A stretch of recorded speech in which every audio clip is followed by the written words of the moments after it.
ఈరోజు కరీంనగర్ ప్రజావానికి రేకుర్తి నుంచి చాలామంది వచ్చి ఒక దరఖాస్తు అయితే ఇవ్వడం జరిగింది. అక్కడ ఉన్న భూములు గతంలో 94లో కొనుక్కున్న తమ భూములను తమవి కాదు అంటున్నారని చెప్పి ఈరోజు దరఖాస్తు అయితే ఇవ్వడం జరిగింది. వాటి వివరాలు ఎలా ఉన్నాయని తెలుసుకునే ప్రయత్నం చేద్దాం.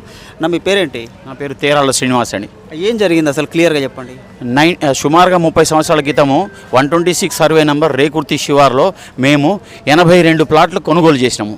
అప్పుడు శాంతి రియల్ ఎస్టేట్ 2 కంటే బుచ్చిరాజం వాళ్ళు ప్లాటింగ్ చేసి గ్రామ పంచాయతీ పర్మిషన్ తీసుకొని మాకు రిజిస్ట్రేషన్ చేయడం జరిగింది. ఆ తర్వాత కూడా క్రయ విక్రయాలు ఒక్కొక్క ప్లాట్ 2 కానీ 3 కానీ 4 కానీ రిజిస్ట్రేషన్లు అయినాయి.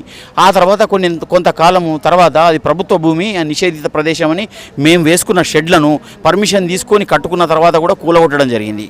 ఇప్పుడు వేరే వాళ్ళు అదే ప్లేస్లో షెడ్ వేసుకున్న వాళ్ళని ఎటువంటి చర్యలు తీసుకోవట్లేదు. మేము మాత్రం కన్స్ట్రక్షన్ చేసినట్లయితే అప్పుడు మమ్మల్ని కూలగొట్టినారు. కాబట్టి మాకు న్యాయం చేయమని చెప్పి ప్రజావాణిలో వచ్చి అప్లికేషన్. అప్పుడు మీరు దానికి లేఅవుట్ పర్మిషన్, దానికి సంబంధించిన పర్మిషన్లు ఉన్నాయా లేవా అని మీరు చూసుకున్నారు? ఉన్నాయి. అక్కడ మేము ప్రభుత్వ రుసుము కూడా చెల్లించినాము, అన్ని రకాలుగా చేసినాము. అన్ని రకాలుగా కాగితాలు ఉన్నాయని చెప్పి పర్మిషన్ ఇచ్చారు. ఇప్పటి వరకు కూడా మేము ఆ పర్మిషన్లు ఉన్న వాటి యొక్క హౌస్ ట్యాక్స్ కట్టడం జరుగుతుంది. అంటే దానికి ఇంటి నంబర్లు కూడా వచ్చాయి. ఇంటి నంబర్లు కూడా వచ్చాయి. వచ్చిన తర్వాత మళ్ళీ అది మీది కాదు అని ఎలా? అది ప్రభుత్వ భూమి అని చెప్పేసి అది నిషేధిత అని చెప్పి కూలగొట్టడం జరిగింది. అది కూడా ఇంటి నంబర్లు ఇవ్వరు కదా. మాకు ఇంటి నెంబర్ ఇచ్చింది గ్రామ పంచాయతీ. కూలగొట్టిన వాళ్ళు అధికారులు. ఏ అధికారులు కూలగొట్టినో మాకు తెలియదు. అది కూడా హోలీ రోజు అంటే హాలిడే రోజు వచ్చి కూలగొట్టడం జరిగింది. ఏ సంవత్సరంలో ఇది? ఎప్పుడు? 2015-16 సంవత్సరంలో. మీరు ఏం కోరుకుంటున్నారు? తర్వాత కాలంలో ప్రభుత్వ భూమి అని తెలిసిన తర్వాత మేము 58-59 జీవో కింద కూడా రెగ్యులరేషన్ చేయమని అప్లికేషన్ కూడా పెట్టుకోవడం జరిగింది. అధికారులు వచ్చేసి హైకోర్టు కూడా వెళ్ళడం జరిగింది. అధికారులు వచ్చి మమ్మల్ని అక్కడ ప్లాట్ల దగ్గర ఫోటోలు కూడా తీసుకొని మీకు న్యాయం చేస్తామన్నట్టుగా మాట్లాడారు. కానీ ఇంతవరకు ఎటువంటి న్యాయం మాకు జరగలేదు. ఇప్పుడు మాకు న్యాయం చేయాలని చెప్పేసి ప్రజావాణిలోకి వచ్చి కలెక్టర్ దృష్టికి తీసుకెళ్తున్నాము. మేము ఈ విధంగానే మా కొంతమంది కోర్టు నుంచి స్టే పోరాటం ఇప్పుడే కాదు, గత 10 సంవత్సరాలు కూడా. ఏం జరిగింది?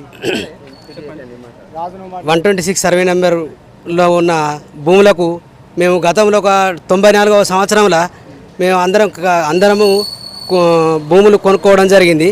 దానికి గ్రామ పంచాయతీ పర్మిషన్ తీసుకొని వాళ్ళు భూమి విక్రయం చేసినారు. ఎవరైతే ప్లాటింగ్ చేసినారో వాళ్ళు కంటే బుచ్చిరాజం అనే వాళ్ళు. మేము దాన్ని మాకు తెలియకుండా ఆ భూమి మేము కొనుక్కున్నాము. అప్పుడు 2004 తర్వాత ఇది గవర్నమెంట్ భూమి అని గవర్నమెంట్ వాళ్ళు మా భూమి అని వాళ్ళు కొట్లాడడం జరిగింది. మేము అప్పుడు దాని తర్వాత పర్మిషన్ తీసుకొని షెడ్లు వేసుకున్నా కూడా షెడ్లను కుళ్ళగొట్టేసారు. ఇంకొక విషయం ఏంటంటే మేము పర్మిషన్ తీసుకొని అన్ని విధాల పర్మిషన్ తీసుకొని సకల గవర్నమెంట్ రూల్ ప్రకారం అన్ని రకాలుగా చేసుకున్నా కూడా మా షెడ్లను మేము కూలగొట్టేసారు. ఇప్పుడు ఏ పర్మిషన్ లేదు, ఏమి లేదు. అక్కడ ఒక పశువులకు పాకా వేసి దాని చుట్టూ మమ్మల్ని ఏం పోరాకుండా చేస్తున్నారు. ఇది గవర్నమెంట్ అధికారులే ఉన్నది. ఇలా గవర్నమెంట్ అధికారులే బాగా ఎక్కువ అధికారులు ఉన్నది. నేను 2005లో కొనుక్కున్నామండి. మాకు వరద కాలువ కింద డబ్బులు వచ్చినాయి. అప్పుడు మేము చూసినప్పుడు పహానీలు చూసినా కానీ మన పట్టభూమైనే ఉంది. ఈసీ చూసినా పట్టభూమైనే ఉంది. మేము విలేజ్ నుంచి వచ్చినాం, కొనుక్కున్నాం. మాకేదో ఉపయోగపడుతుంది. మేము గరీబులం. కెనాల్ కింద భూమి పోతే ఏదో మా పిల్లల చదువులకో దానికో దీనికో ఉపయోగపడుతుంది, ఇల్లు కట్టుకుంటామో ఏమని తీసుకున్నాక ఇప్పుడు కొన్ని రోజుల తర్వాత మాకు గ్రామ పంచాయతీ పర్మిషన్ ఇచ్చింది. ఇల్లు కట్టుకున్నాక ఆ రోజు ఓల్డ్ పండుగ వచ్చింది. మేము ఇంకా ఇల్లు కన్స్ట్రక్షన్ దగ్గర పడ్డాయి. అక్కడికి అయినాక హాలిడే రోజు ఆయన జేసీబీలు పెట్టిరు, కూలగొట్టిరు. అక్రమంగా కట్టడాలు అది ఇది అని అంటే మేము పోయి గ్రామ పంచాయతీలు అడిగినాం, పర్మిషన్ ఇచ్చిర్రు, మేము డబ్బులు ఇచ్చినాం, మేము కట్టుకున్నాం. ఇది ఏంది అంటే మా రికార్డు ప్రకారం పట్టాభూమి అని ఉంది బాయ్ అని అన్నారు. మేము మళ్ళీ పోయి ఎంఆర్ఓ అప్పుడు జయచంద్ర రెడ్డి ఎవరో ఉన్నారు, ఆయన దగ్గరికి పోయినాం. అది మా భూమి అంటే మా భూమి మేము కూలగొట్టచ్చు, మీకు ఎట్లా కట్టుకుంటారు, మీకు గ్రామ పంచాయతీ ఎట్లా పర్మిషన్ ఇస్తారు? వాళ్ళ దగ్గరికి పోతే వాళ్ళేమో పట్టభూమి అనడు, వీళ్ళేమో మాదనడు. ఇట్లనే జరుగుతుంది. ఇప్పుడు జరుగుతామంటే మేము ఆల్రెడీ మాకు ట్యాక్సీ 2023 దాకా పే చేసినాం. మేము ఇప్పుడు ఇట్లా 4 సార్లు 5 సార్లు ఆడ షెడ్ ఎత్తున్నాం, తీసేస్తుర్రు. వేరే వాళ్ళు ఇప్పుడు గుడిసెలు వేసుకున్నా ఏమి లేని వాళ్ళు వాళ్ళని ఉండనిస్తున్నారు. ఓకే, అది ఎందుకు అంటే ప్రభుత్వ భూమి అని తీసేస్తున్నారు. ఒకప్పుడు మీరు ఎంక్వైరీ చేసినప్పుడు పట్టభూమి అయింది, ఇప్పుడు ప్రభుత్వం భూమిగా ఎట్లా మారింది? అదే మాకు కూడా తెలియదు. ఏమి ఇన్ఫర్మేషన్ ఏమి ఇస్తలేరు. Without information sir. ఇప్పటికీ కూడా గవర్నమెంట్ ల్యాండ్లలో ఈ 126 సర్వే నెంబరు వస్తలేదు.